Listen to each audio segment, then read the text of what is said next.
3 steps to dealing with the grief and loss of your pet.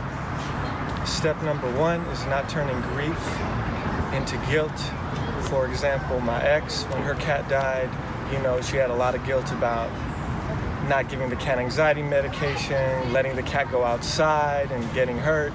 And don't let that distorted way of thinking or your thoughts to be truth, which it isn't, because the reality is your cat or your dog knew that you loved them.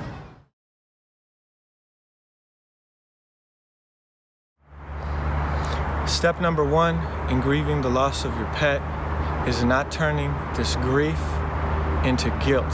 You're already dealing with so much grief, especially if it's your first loss and your first pet.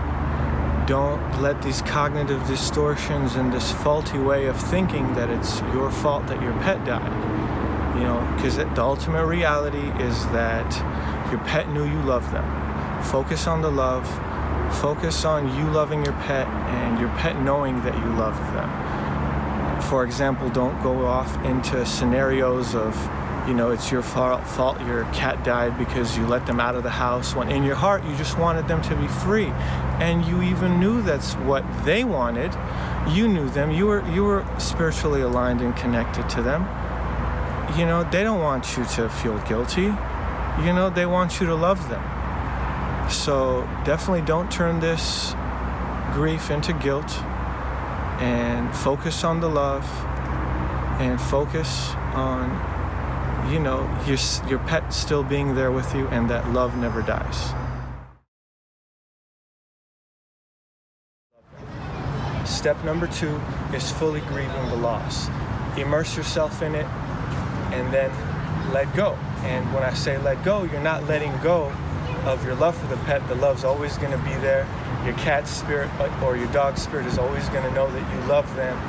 But allow yourself to learn what your pet has taught you about being present, about being in the present moment, about appreciating life, that you're here one moment and you could be gone the next. Every time that you showed up, they loved you, they wagged your tail, or they were there for you. They knew what you were going through. They were totally intuitive. So tap into this intuition and learn those life's lessons.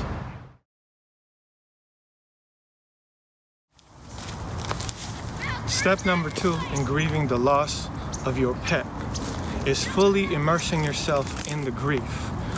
Don't let it escalate. Don't feel shy that people don't understand that this pet was a family member of mine.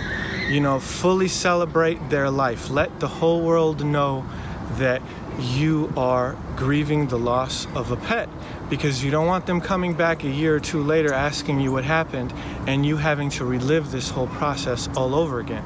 You want to immerse yourself in the feeling so you could eventually let go and move on into step 3, which is learning the lesson that your pet taught you.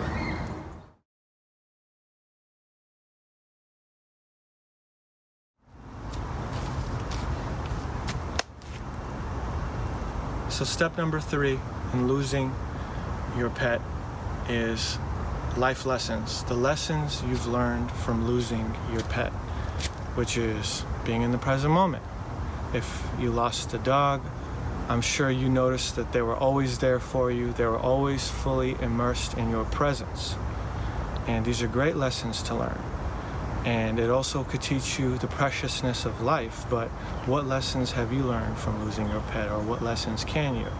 And therefore, it's important to go through this process to where you're in a place where you could tap into the ancient wisdom of these animals and these spiritual beings that have taught us a lot about the most important thing, which is presence and being here now.